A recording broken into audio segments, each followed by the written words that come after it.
오늘 예배 드리시는 여러분들에게 주님의 크신 은혜와 사랑이 함께 하시기를 주의 이름으로 축원합니다. 중화요리 전문점에서 짜장면과 짬뽕 중에 하나를 놓고 갈등하는 사람이 많다는 점에 착안해서 만들어진 메뉴가 있습니다. 그릇을 가운데 벽을 만들고 짜장면과 짬뽕을 따로 담아서 일명 일타쌍피, 둘 다 먹을 수 있도록 한 한국식 중화요리가 있습니다. 이걸 가리켜 뭐라 한다? 짬짜면이라 한다. 짬짜면 이후에 비물냉이라는 게 생겼습니다. 비물냉 역시 같은 이유입니다. 사람들이 비빔냉면과 물냉면을 놓고 또 뭘 먹을까 고민한다는 것에 착안해서 만든 메뉴인데, 신문에 나온 기사평을 보니까 짬짜면 이후에 최대의 혁명이 비물냉이다, 이런 표현을 했습니다. 이거 읽으면서 웃었습니다. 이게 무슨 혁명인가 싶고, 임마누엘 교회 손원배 목사님 여기까지 하신 말씀 제가 그대로 카피합니다. 짬짜면 이후에 복짬면, 볶음밥 짬뽕, 복짜면, 볶음밥 짜장면, 탕짜면, 탕수육 짜장면, 많은 베리에이션이 늘어나면서 소비자들은 예전에 짜장면이나 짬뽕이냐를 놓고 고민했던 단순함을 넘어서 예전보다 더 많아진 메뉴의 선택 속에서 갈등해야 하는 부작용을 낳고 말하죠. 아울러 짬짜면이 배달되는 과정에서 짬뽕 국물이 짜장 소스 위로 범람하면서 분노한 소비자들이 환불을 요구하는 사태가 벌어지고 말하죠.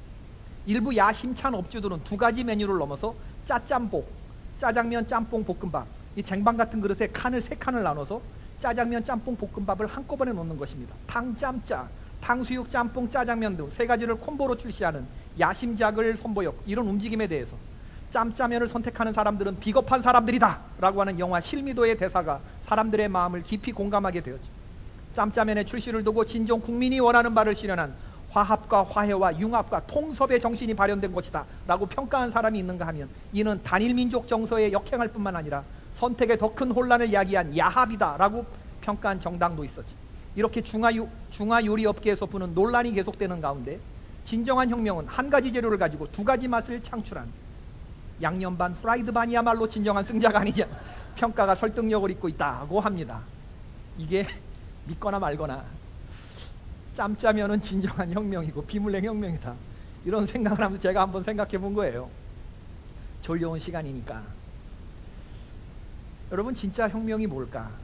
영혼을 가진 인간으로서 진짜 혁명은 사람이 변하는 것입니다. 나라가 변하고 정권이 변하는 것이 혁명이 아니라 정말 바뀌지 않는 사람, 그 사람이 말씀에 의해서 변화되는 거예요. 저는 그런 사람들을 참 많이 보았습니다. 기도하지 않던 사람들이 기도를 시작하게 되었고, 성경을 읽지 않던 사람들이 성경을 읽게 되었고, 죄를 향해서 달려가던 사람이 이젠 죄로부터 도망치는 사람이 되는 것, 이걸 전 참 많이 보았어요. 여러분, 성경이 그냥 읽어집니까? 기도가 그냥 됩니까? 내 의지로 하는 기도, 내 힘으로 읽는 성경, 그거 얼마나 가겠습니까? 말씀이 나를 이끌어가는 신앙생활, 하나님이 주시는 힘으로 하는 기도, 그거야말로 하나님이 하게 하시니까 한다고밖에 고백할 수 없는 그런 혁명, 이게 진짜 혁명이죠. 신명기 8장 3절에 이런 말씀이 있습니다. 하나님께서 내 조상들도 알지 못하던 만나를 내게 먹이신 것은 사람이 떡으로만 사는 것이 아니요 여호와의 입에서 나오는 모든 말씀으로 사는 줄을 알게 하려 함이니라. 훗날 예수님이 40일 금식 기도를 하시고 인용하신 똑같은 말씀이죠. 광야라고 하는 유사성이 있고 40일, 40년이라고 하는 유사성이 있습니다. 아무것도 없는 광야에서 떡이 제일 중요하게 생각되겠지만, 사람은 그 중요한 떡으로 사는 존재가 아니라 하나님의 말씀으로 산다고 하는 것을 하나님은 이스라엘 백성들로 40년 동안 훈련하게 하셨죠. 여러분, 우리 주변이 풍요로워지고 모든 것이 다 있는 것 같지만 내 삶의 진정한 기쁨과 행복과 능력이 사라져 가는 것은 떡이 없어서가 아니고 물이 없어서가 아니고 하나님의 말씀이 없어서입니다. 인간이라고 하는 존재는 창조되는 순간부터 떡으로 연료를 삼는 존재가 아니라 하나님의 말씀, 영혼의 양식인 하나님의 말씀을 먹어야 사라질 수 있는 존재로 만들어졌다. 이게 창조의 원리이죠. 말씀을 먹고 말씀의 인도함을 따라 말씀이신 하나님 앞에서 우리의 삶의 날개를 접는 것, 이것이 우리 인생의 마지막이죠. 하나님의 말씀이 그래서 우리 인생에 없는 것은 이륙은 했지만 관제탑과의 교신이 끊겨서 어디서 랜딩해야 될지 몰라 그냥 아무데로나 날아가고 마는 그런 비행기와 같은 인생, 그런 인생이 우리 인생이죠. 말씀이 없는 인생. 말씀이 우리에게 이렇게 양식처럼 중요한데 오늘 하나님은 아모스 선지자를 통해서 뭐라고 말씀하시느냐 하면 8장 1절에 내 백성 이스라엘의 끝이 이르렀은즉 내가 다시는 그를 용서하지 않으리라. 오늘 우리가 읽은 본문의 1절은 하나님이 이스라엘 백성들을 용서하지 않겠다라고 하는 말씀으로 시작해요. 내 백성 이스라엘이 잘못했다는 거예요. 그래서 내가 그들을 용서하지 않겠다는 겁니다. 그 잘못한 것에 대해서 내가 벌을 내릴 텐데 그 벌은 어떤 벌이냐? 기근인데 그 기근은 양식이 없는 기근이 아니고 물이 없는 기근이 아니라 하나님의 말씀이 사라지는 기근이라는 거죠. 저는 보면서 야, 이게 이스라엘 백성들이 협박으로 들렸을까? 그런 생각을 해요. 하나님의 말씀이 싫어서 하나님 말씀 없는 사람들처럼 행동하는 사람에게 말씀을 거두시겠다는 게 이게 도대체 협박으로 들렸을까? 그저 부르다가 죽을 아모스의 외침으로 끝나지 않았을까? 그러나 하나님의 말씀의 비밀을 깨달아 한 사람은 압니다. 하나님의 말씀이 우리 삶에서 없어지는 게 얼마나 큰 저주인지. 잘못한 것이 있을 때 부모님이 나에게 말씀을 걸지 않을 때 그때 얼마나 두렵습니까? 오늘 본문에서 기갈로 인해 고통당할 사람들 앞으로 어떻게 되는 과정을 보여주셨는데 아름다운 처녀와 젊은 남자가 다 기갈로 쓰러질 거라고 얘기했습니다. 가장 희망적이고 가장 왕성하게 꽃피울 나이, 꽃다운 나이의 청춘 남녀가 다 기갈로 인해서 쓰러질 판인데 어린아이와 노인들은 말에서 뭐 타겠느냐, 그런 의미죠. 오늘 본문을 보면 여러분 좀비 생각이 나지 않습니까? 부두교에서 나오는 좀비, 살아있는 시체, 인간의 영혼이 뽑혀진 상태에서 부활한다면 좀비가 되고, 좀비가 표정이 멍하다고 하는 이게 좀비고요. 무엇을 찾아서 끊임없이 헤매는 게 이게 좀비라는, 이게 좀비. 스마트폰 좀비, 컴퓨터 좀비, 인터넷 좀비. 오늘날 청년들의 모습이 딱 이 좀비라는 거예요. 멍한 채로 뚫어도 뭘 끊임없이 뭘 찾는 거지, 멍하니. 여러분, 하나님의 말씀을 받지 못하면 이런 현상이 나오게 돼요. 영혼이 하나님과 교통하지 못하면 살아있는 시체처럼 된다는 거예요. 외롭고 힘들고 낙심되고 절망되고 두려움과 공포에 사로잡히는 것, 이건 누구나 다 경험하는 것입니다. 그러나 하나님의 말씀이 내 안에서 분명히 살아있는 사람들은 이런 것들이 우리 안에서 능력을 발휘하지 못해요. 왜냐하면 내가 사망의 음침한 골짜기를 다닐지라도 해를, 하나님을 모르는 사람들은 두려워하겠지만 우리는 해를 두려워하지 않습니다. 왜냐하면 주께서 나와 함께 하심이라. 주의 지팡이와 막대기가 나를 안위하시나이다. 이 말씀을 붙들고 있으면 넉넉히 이길 힘을 하나님이 공급해 주시는 것이죠. 믿으십니까? 태산을 넘어 험곡에 가도 빛 가운데로 걸어갑니다. 주께서 항상 지키시기로 약속한 말씀 변치합니다. 주 안에 있는 나에게 딴 근심이 있으랴. 십자가 밑에 나아가 내 짐을 풀었네. 주님을 찬송하면서 내 앞길 멀고 험해도 나 주님만 따라가요.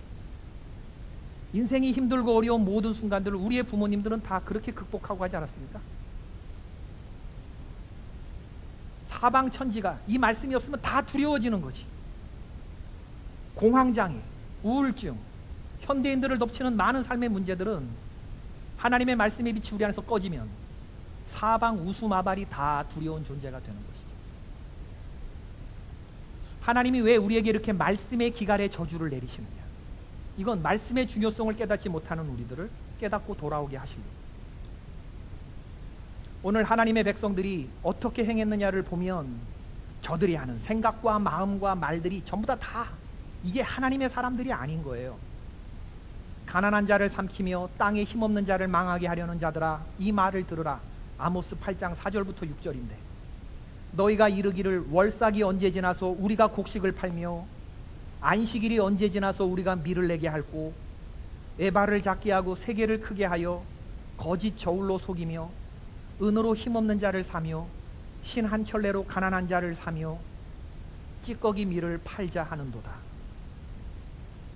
여러분, 이게 하나님의 사람들이 할 말이고 이게 하나님의 사람들이 품을 마음이고 이게 하나님의 사람들이 할 생각이냐는 거예요. 월삭이라는 것은 민수기 28장 11절에 언급되어 있죠. 매달 초하루의 안식일과 같은 의미로 지키는 날인데, 지난달을 지켜주신 하나님 은혜 감사하고 이번 달도 지켜주실 은혜에 감사하면서 번제로 특별한 예배로 드리는 날인데, 안식일처럼 모든 노동이 금지된 날이에요. 월삭도 안식일처럼 지켜야 합니다. 그럼 하나님이 왜 이런 것들을 지키라고 하시는가? 그만큼 하나님은 우리를 만나고 싶으신 거예요. 그런데 이러한 하나님의 말씀을 모르고, 하나님의 생각을 모르고 사람들은 무슨 말을 하냐? 주일날에도 놀고, 매달 초하루, 매달 1일 월삭에도 놀면 언제 일하고 언제 돈 버냐? 라고 말한다는 거예요.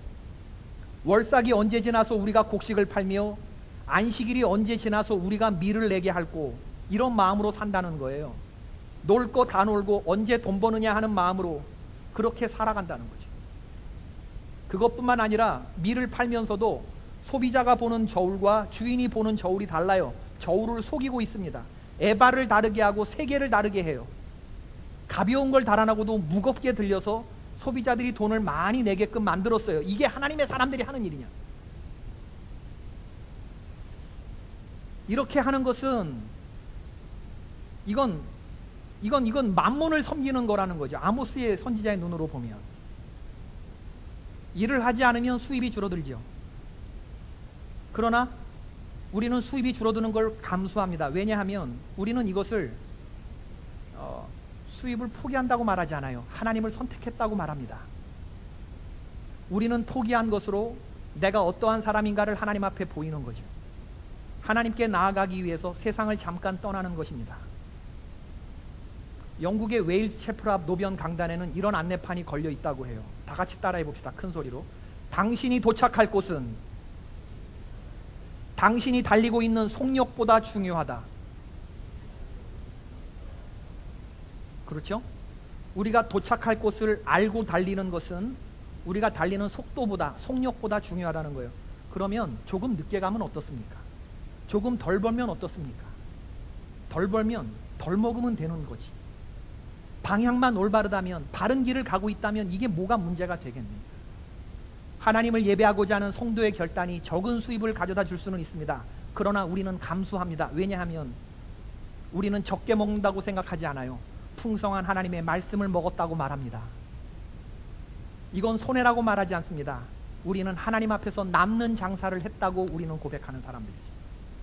그리고 이렇게 사는 삶의 마지막 지점에 돈이 우리를 기다리고 있는 것이 아니라 하나님께서 우리를 기다리고 계시다고 하는 걸 알기 때문에 우리는 그 하나님이 기뻐하시는 바를 즐겨 행하는 것입니다. 지난 한 주간 여러분 이러한 말씀의 양식을 풍성히 드셨나요? 우리 모두 다 혹독한 삶의 현장 속에서 정말 어울리기 싫은 그런 사람들 얼굴을 보면서 시달리다가 오늘 딱 교회를 나오셨어요. 그죠? 근데 여러분의 마음을 왜 다 웃지? 너무 마음을 대변하는 거야. 그죠? 목사님이. 예, 진짜 막 마주하기도 싫은 사람들, 진짜 어떻게 말을 저렇게 하고 생각을 어떻게 저렇게 하고 살지 하는 사람들을 시달리다가 그 틈에서 돈 벌다가 나왔는데, 그럼 어떤 말씀을 붙들고 여러분의 마음을 정화하고 해독하고 살았느냐는 지난 한 주. 어떤 하나님의 말씀이 여러분의 심령, 돌같이 굳은 심령을 망치처럼 깨트리고, 어떻게 불방망이 같은 그런 말씀이 여러분의 마음을 두드렸죠? 여러분이 잘못된 길로 가려고 할 때 그러지 말라고 외치는 그 하나님의 말씀은 무엇이었습니까?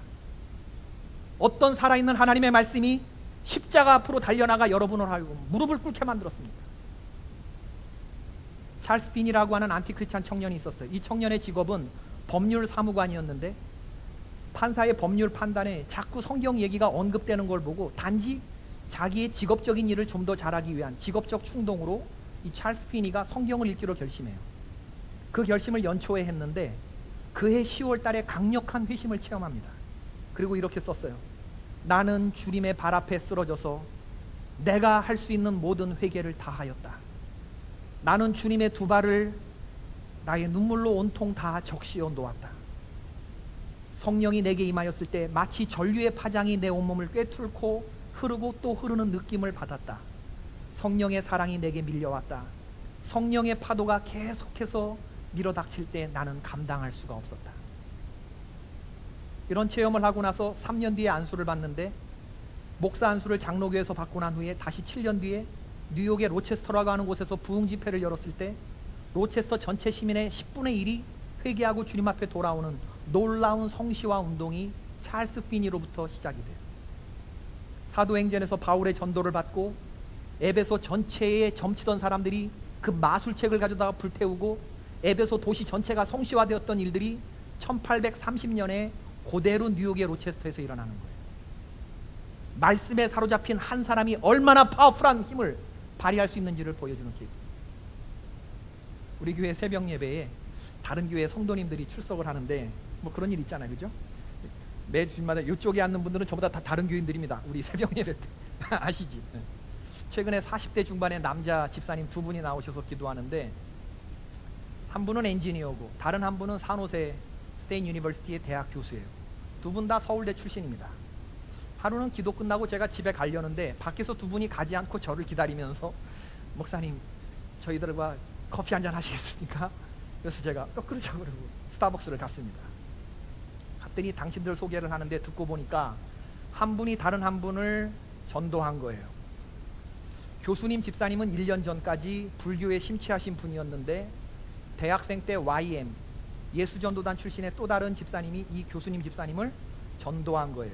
2분은 하이드 중학교의 학부형 모임에서 처음 만났습니다. 그런데 만나서 얘기를 하다가 신앙적인 얘기가 시작됐고, 이 불교도에게 이 YM 집사님이 얘기를 한 거예요. 교수님 집사님한테. 당신은 불교에 심취해 있지만 불교와 기독교의 차이는 우리 인생의 주인이 우리는 내가 아니고 하나님이다 라고 하는 말에 이분이 꽂힌 거예요. 그 전도에. 그렇게 말한 사람이 없었대요.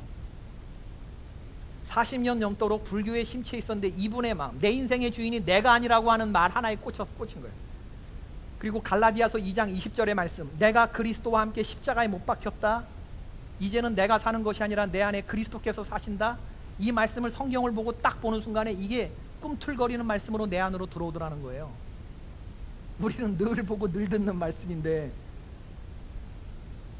이제는 마하바냐 바람일다 심경을 버렸다고 간증을 하시더라고. 난 마하바냐 바람일다 심경이 뭔지 모르겠는데 불교는 어네스티는 있는데 인테그리티가 없습니다, 목사님. 그래서 불교도들이 기독교인들보다 어네스티 할지 모르지만 인테그리티가 없는 종교를 붙잡고 있는데, 우리는 어네스티가 없는지 몰라도 인테그리티가 있기 때문에 이 종교가 생명이 있습니다 하고, 예수 믿은 지 1년밖에 안 되는 사람이 저한테 막 앉아가지고 얘기를 하는데 나 예 이러고 듣다가, 그날 새벽 본문이 마가복음 12장 1절로 12절의 말씀이었는데 예수님 비유로 바리새인과 서기관들 들으라고 하신 말씀이었어요. 어떤 포도원 농부가 소출을 얻으려고 종들을 보냈는데 그 포도원의 악한 종들이 자꾸 주인이 보낸 종들을 때리고 죽였지요. 이 바보 같은 주인은 계속해서 종들을 보내. 그러다가 마지막엔 자기 아들까지 보내는데 자기가 볼 때는 이런 바보 같은 주인이 어디 있나, 딱 한 번 당했을 때 알아들어야 되는데 왜 자꾸 보내고 보낼 종이 없으니까 자기 아들까지 보내나. 이미 견적 나온 악한 사람들한테 이것이 세상적인 눈으로 볼 땐 깨닫지 못하지다가 하나님은 모든 사람들이 길이 참으시고 회개로 돌아오기를 바라는구나, 이게 깨달아진 거예요. 그날 눈물 펑펑 흘리고 그리고 저를 만나자고 그러는 거예요. 그리고 내가 바로 그 사람이었다고 고백을 하는 거예요. 그러면서 그렇게 날 기다려주신 하나님이 고마워서 하나님께 감사하다는 말씀을 드려야겠다, 그렇게 기도가 시작이 됐고, 자기가 전도한 사람이 이렇게 놀라운 속도로 기도하는 걸 보고 이젠 전도한 사람이 깨우친 거예요. 나도 이래서 안 되겠다 그러고 둘이 나오기 시작한 거예요. 언제까지 나올지 모르지만 나는 그 얘기를 들으면서 이번 사순절 또 죽었다, 대충 가려고 했는데 하나님 나한테 요한복음 2년 전에 주셨던 감동, 그 갑절의 영감을 주시고 다시 은빛 하나 40개의 말씀을 주십시오, 이렇게 사모하고 나오는 사람들이 있는데, 이분들의 심령에 복음이 무엇인지 요한복음의 말씀으로 하나님 2014년에 일어난 역사입니다. 저는 오늘 말씀을 마치면서 여러분에게 한 가지 제안을 하고자 해요. 그것은 우리가 직접 성경을 읽는 그런 훈련을 하자는 거예요. 여러분, 설교를 아무리 많이 들어도 그것 가지고는 영적 칼로리가 채워지지 않습니다. 우리가 직접 성경을 읽어야 돼요. 아무리 좋은 식당에 에피타이저 많이 먹어도 그것으로 칼로리가 채워지지 않기 때문에 우리가 메인 디쉬를 먹는 거 아닙니까? 칼로리를 채우기 위해. 제가 읽고 제가 느낀, 그리고 제가 하나님께 받은 설교, 그것을 일주일 내내 여러분 들으시면서 2번, 3번 들으시는 분들이 많다고 그랬는데 참 좋은 일이에요. 그러나 여러분 진짜 텍스트를 붙잡으시기를 주의 이름으로 축원합니다. 직통 계시를 받으세요. 직통 계시를 여러분이 읽으시고, 성경 말씀을 말씀의 성찬이라고 생각한다면 그 양식을 일주일에 한 번 먹어서야 되겠나? 남이 먹다 씹다 뱉은 걸 먹어야 되겠나? 이틀에 한 번 먹어서야 되겠나? 한 번에 왕창 먹는 폭식이 되어야 쓰겠나? 우리가 그렇게 성경 말씀을 읽고 있지 않은가? 주일에 한 번 듣는 설교, 우리 목사님 설교 참 좋아 라고 생각하는 것으로 나는 말씀을 붙들고 살고 있다고 느끼는 이 착각 전하기를 주의 이름으로 축원합니다. 연명하는 성도는 되게 될지 몰라도 살아서 펄떡거리는 성도는 되지 못해요. 서바이벌하는 성도는 되겠지만 살아서 움직이는 성도는 되지 못합니다. 말씀을 내가 직접 읽고 그 말씀의 인도를 받을 때 우리의 영적인 칼로리가 채워지는 것이죠. 90이 넘으신 노모가 60이 넘은 아들이 식사하는 모습을 바라보시면서 하시는 말씀이 있죠. 천천히 꼭꼭 씹어 많이 자시기에. 어머니의 식사법이었습니다. 가난했던 시절 하루 3끼 먹는 것에 결사적이고 우리는 참 필사적이었죠. 저처럼 형제들이 연년생으로 5명 있는 이런 틈바구니에서 왜 갈치는 애들이 5인데 왜 2토막이었는지, 그래서 왜 우리 어머니는 이렇게 한눈 팔고 졸거나 하면 죽는 이런 밥상을 만들었는지, 갈치 한 점 뜯어 먹을 수 없는 환경에서 자란 우리도 천천히 꼭꼭 씹어 먹는 것이 아니라 왕창 빨리빨리 대충 씹어 먹는 이러한 것에 익숙한 식사법. 이렇게 40년 50년 살다가 위궤양, 역류성 식도염 이런 거 걸리고 나서 약을 먹고 난 다음에야 알게 되는 것이죠. 천천히 꼭꼭 씹어서 많이 먹는. 저는 우리들이 성경을 읽는 방법이 이와 다르지 않다고 생각합니다. 많이 읽는 것도 중요하지만 천천히 꼭꼭 씹어 음미하듯이 먹는 거죠. 그렇게 우리의 훈련을 잘 도울 수 있는 교재가 저는 이 생명의 삶 교재라고 생각해요. 한 달에 읽는 분량이 이제 3월 달부터 여러분이 성경을 읽기로 생각하시면 사무엘상 15장부터 25장까지 10장인데 한 달에 10장을 읽는 거예요. 성경을. 맞나요? 분량이 맞나요? 한 달에 30일 동안 24시간 곱하기 30일 동안 성경 10장을 읽는 거예요. 사무엘상 15장에서 25장까지. 근데 이걸 어떻게 읽느냐? 천천히 꼭꼭 씹어서 읽는 거예요. 이 책이 우리로 하여금 그렇게 인도를 해줘요. 누구나 처음부터 시작하는 사람들 두렵지 않게끔 그냥 읽어나가면 천천히 꼭꼭 씹어서 먹기만 하게 되게끔. 누가 그러더라고. 다이어트 그 식단이 그렇대요. 한 달치 식량이 배달되어 온다네. 살을 빼려면 돈을 딱 카드로 결제를 하면 한 달치 식량이 꼬박꼬박 일주일 단위로 오고 3일 단위로 오는데 거기에 적혀있는 대로 아침, 점심, 저녁을 그 정량대로 먹고 거기에 있는 대로 적당한 운동을 하면 시간이 지나면서 점점 지방이 분해되고 근육이 생기고 따라하다 보면 건강한 몸으로 된다는 거예요. 근데 이 값이 굉장히 비싸다네요. 시키는 대로만 하면 이게 다이어트 식단이라요. 알아서 전문가가 그렇게 다 도와주는 거예요. 이건 5불입니다. 한 달에. 1년이면 60불이에요. 12개월 할부로 낼 수도 있습니다. 여러분이 하시기로 마음을 먹으면. 여러분 본문을 읽고 따라 읽고 그리고 질문하는 것에 답을 달아보고 말씀을 어떻게 적용할까 조금씩 정한 대로 폭식하지 않고 천천히 꼭꼭 씹어서 먹으면 3년 안에 성경이 전부 다 읽혀지게 되는 그런 스피드예요. 이전에 느껴보지 못한 은혜가 부어지게 될 거예요. 여러분이 시간을 정해서 성경을 여는 순간 내가 너를 참 오래 기다렸다. 말씀하시는 하나님의 음성이 들려지기 시작할 거고요. 예전에 읽던 성경과 전혀 다른 내용이 여러분에게 들어오게 될 것이고요. 내가 하나님께 사랑받고 용납받는 자녀라고 하는 것이 깨달아질 거고 읽으면서 여러분의 마음속에 있는 모든 상처가 치유되고 회복되고 그리고 부흥이 일어나는 것도 여러분들이 경험하게 될 겁니다. 이런 일들이 다 있었으면 좋겠고 우리 성도들 모두가 동일한 말씀을 읽고 동일한 나눔을 가지고 동일한 적용의 기도 제목을 가지고 하나님께 말씀을 가지고 기도하는 것. 성경 읽고 끝나는 게 아니라 이걸 왜 하느냐? 말씀을 가지고 기도의 자리로 나오라고 이걸 하는 거거든요.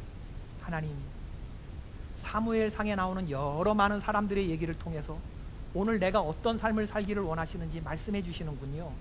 제가 그렇게 살게 해주셔서 실패한 사람들의 전철을 걸지 아니하고 성공한 영적인 엘리트들의 길을 걸어가게 하옵소서. 이렇게 기도하면서 기도하는 거예요. 지난주에 오셔서 귀한 선교 이야기를 해주신 아프리카 차드 선교사님들 계셨죠? 김영섭, 신재영 사모님. 여러분 어떤 걸 들으셨어요? 문자가 없는 박이음이 마을 사람들을 위해서 위클리프 SIL 선교사님들, 성경 번역 선교사님들과 연계해서 문맹 퇴치 사역을 하고, 그 자기 마을의 사람들이 문맹에서 벗어났을 때 그 부족의 언어로 읽을 최초의 책을 그들 손에 들려주기 위해서 성경을 번역하는 것이 아니라, 위클리프 성경 번역은 30년 전에 신약 성경을 번역하는데 20년이 걸렸는데 요즘은 8년이 걸린대요. 기술이 발달이 돼서. 그리고 노하우가, 축적된 노하우가 많이 있어서.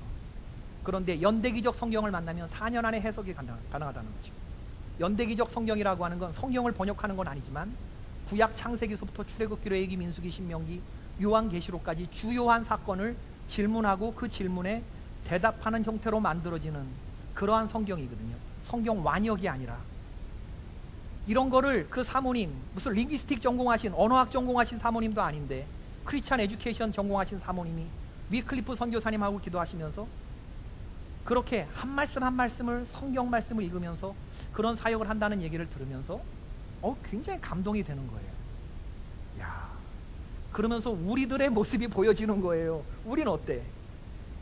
유명 목사님들의 인터넷 설교 한 번 클릭하면 그냥 막 다 들을 수 있고, 마음만 먹으면 교포마켓 앞에서 대여섯 장 쫙 쓸어올 수도 있고, 그렇지 않나요? 마음만 먹으면 성경이 읽어지네. 모든 각종 통큰 통독 성경이니 모든 성경 교재들이 우리 주변에 많이 있지만 정작 일주일 동안 성경을 한 구절을 안 읽고 살아가는 우리들의 모습이 아닐까. 어떤 선교사님은 그 성경 한 구절을 주기 위해서 정말 하나님께 몸부림치면서 번역하는데 우리들의 모습을 봅니다. 그것이 반성된다면 우리는 앞으로 말씀을 붙들어야 할 것입니다. 성경 말씀이 어렵다고 생각하지 마시고 우리의 삶의 10분을 그저 하나님께 드려보십시다. 말씀의 테이블 앞에서 영혼의 양식이라고 믿는다면 밥 먹는 것처럼 매일 조금씩 조금씩 천천히 꼭꼭 씹어서 먹는 마음으로 하나님께서 우리의 100년을 책임져 주실 것입니다. 우리가 매일 10분을 하나님께 드리면 우리의 남은 인생의 100년을 하나님이 책임져 주시고 앞으로 하나님 보좌 앞에서 영원한 생명까지 책임져 주실 줄로 믿습니다. 말씀을 붙드시기를 주의 이름으로 축원합니다.